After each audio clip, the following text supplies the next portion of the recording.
O Evangelho segundo o Espiritismo, capítulo 22. Não separeis o que Deus juntou. Indissolubilidade do casamento. O divórcio. Indissolubilidade do casamento. Os fariseus vieram também a ele para tentá-lo, dizendo-lhe: é permitido a um homem devolver sua mulher por qualquer causa que seja?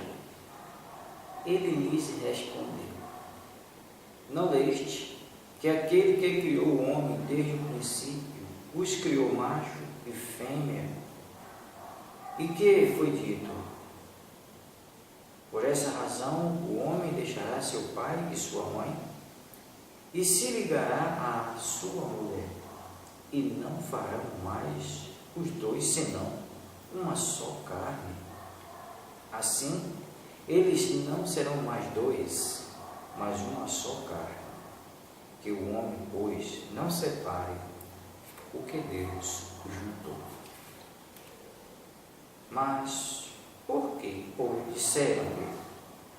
Moisés ordenou que se desse à mulher uma carta de separação e que fosse devolvida. Ele lhes respondeu: foi por causa da dureza do vosso coração que Moisés vos permitiu devolver vossas mulheres. Mas isso não foi desde o princípio. Também vos declaro que todo aquele que devolve sua mulher, se não for em caso de adultério, e esposa outra, comete adultério. E que aquele que esposa, a que um outro devolveu, comete também adultério. São Mateus, capítulo 19, versículo de 3 a 9. Não há de imutável senão o que vem de Deus. Tudo o que é obra dos homens está sujeito a mudanças. As leis da natureza são as mesmas em todos os tempos e em todos os países. As leis humanas mudam segundo os tempos, os lugares e o progresso da inteligência.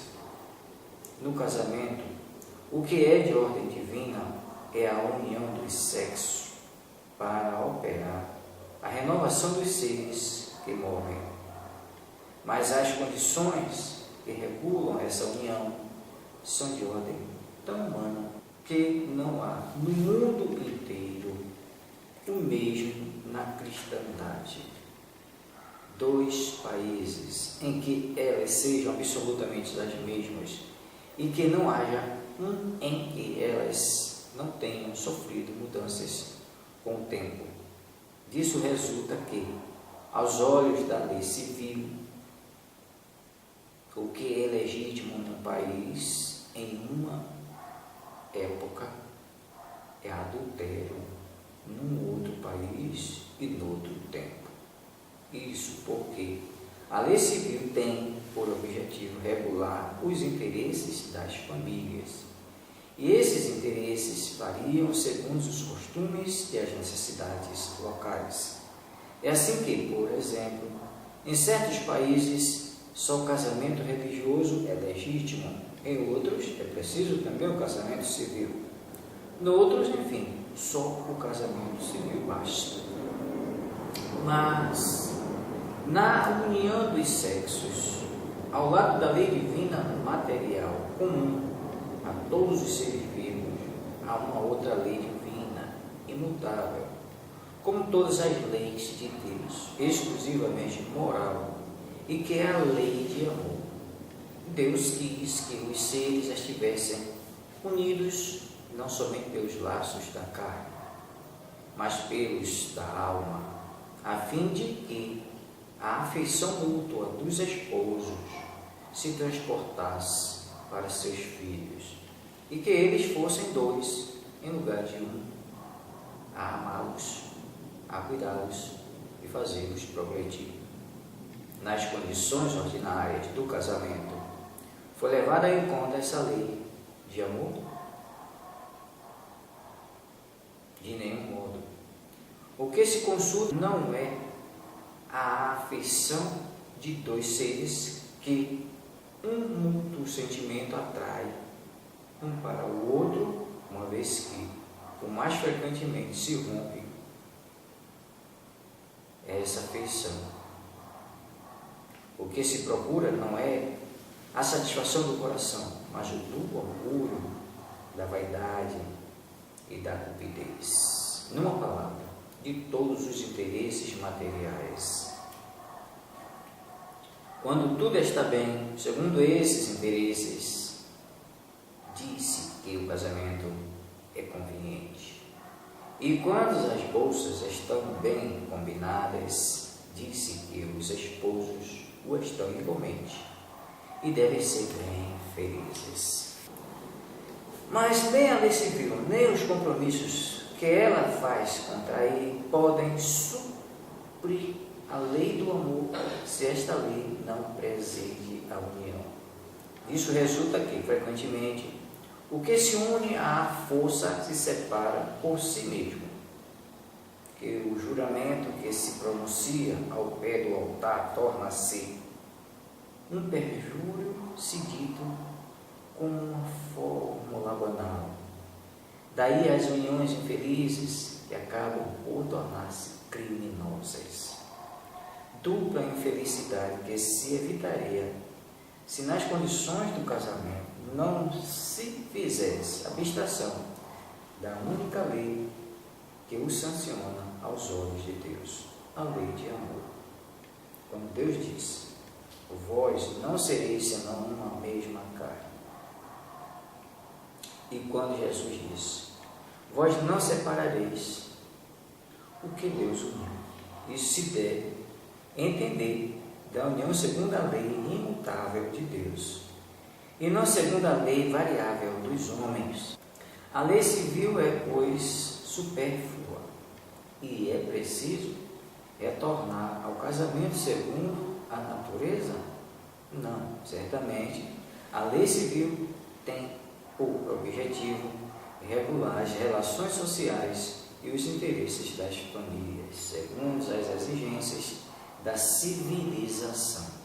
Eis porque ela é útil, necessária, mas variável. Deve ser previdente, porque o homem civilizado não pode viver como o selvagem. Mas nada, absolutamente nada, se opõe a que seja o corolário da lei de Deus. Os obstáculos para o cumprimento da lei divina resultam dos preconceitos e não da lei civil. Esses preconceitos, se bem que ainda vivazes, já perderam seu império entre os povos esclarecidos. Eles desaparecerão com o progresso moral, que abrirá, enfim, os olhos sobre os males sem número. As faltas, os próprios crimes que resultam de uniões contraídas, tendo em vista unicamente os interesses materiais. E se perguntará um dia se é mais humano, mais caridoso, mais moral unir indissoluvelmente um ao outro seres que não podem viver juntos, do que lhes dá a liberdade, se a perspectiva de uma cadeia indissolúvel não aumenta o número das uniões irregulares. O divórcio. O divórcio é uma lei humana que tem por fim separar legalmente o que está separado de fato. Não é contrária à lei de Deus, uma vez que não reforma senão o que os homens fizeram. E não é aplicável senão nos casos em que não se levou em conta a lei divina. Se fosse contrária a esta lei, a própria igreja seria forçada a considerar prevaricadores aqueles dos seus chefes que, pela sua própria autoridade e em nome da religião, em mais de uma circunstância, impuseram o divórcio. Dupla prevaricação, então, uma vez que seria só em vista de interesses temporais e não para satisfazer a lei do amor. Mas Jesus, ele mesmo, não consagrou a indissolubilidade absoluta do matrimônio. Não disse: é por causa da dureza do vosso coração que Moisés vos permitiu devolver vossas mulheres. O que significa que desde o tempo de Moisés, a afeição mútua, não sendo o objetivo único do casamento, a separação podia tornar-se necessária. Mas acrescenta: isso não foi desde o princípio. Quer dizer que, na origem da humanidade, quando os homens não estavam ainda pervertidos pelo egoísmo e pelo orgulho, e viviam-se segundo a lei de Deus, as uniões fundadas sobre a simpatia e não sobre a vaidade ou a ambição, não davam lugar ao repúdio. Vai mais longe e especifica o caso em que o repúdio pode ter lugar: o de adultério. Ora, o adultério não existe onde reina uma afeição recíproca sincera. Proíbe, é verdade, a todo homem de esposar a mulher repudiada, mas é preciso ter em conta os costumes e o caráter dos homens do seu tempo. A lei mosaica, nesse caso, prescrevia a lapidação, querendo abolir um uso bárbaro. Seria preciso, entretanto, uma penalidade, e achou na ignominia que devia imprimir a interdição de um segundo matrimônio. Ora, de alguma sorte, uma lei civil substituindo outra lei civil, mas que, com todas as leis dessa natureza, devia sofrer a prova do tempo.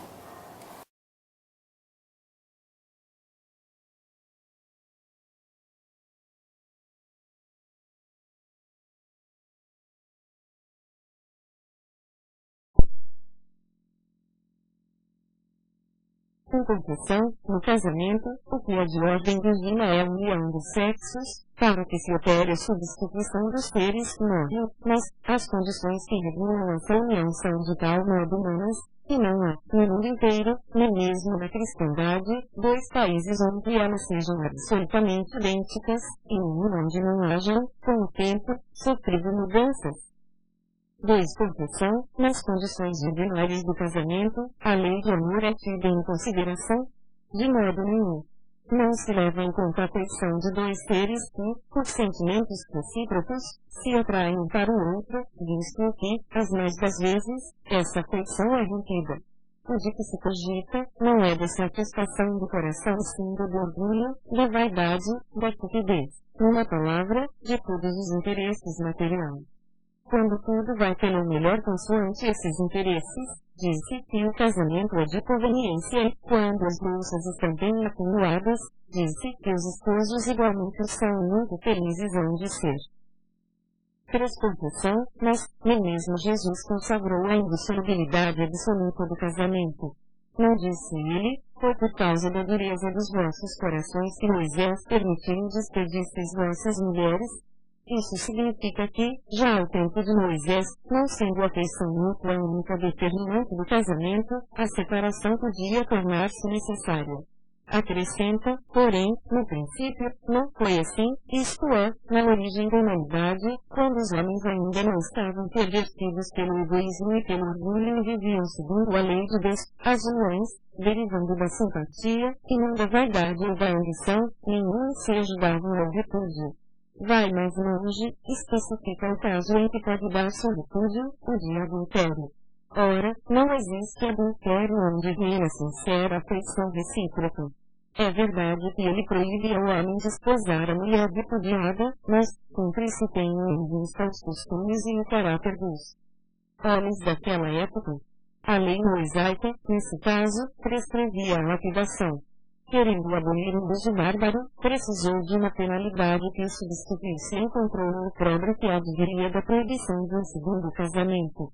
Era, de certo modo, uma lei civil substituída por outra lei civil, mas que, como todas as leis dessa natureza, tinha de passar pela prova do tempo.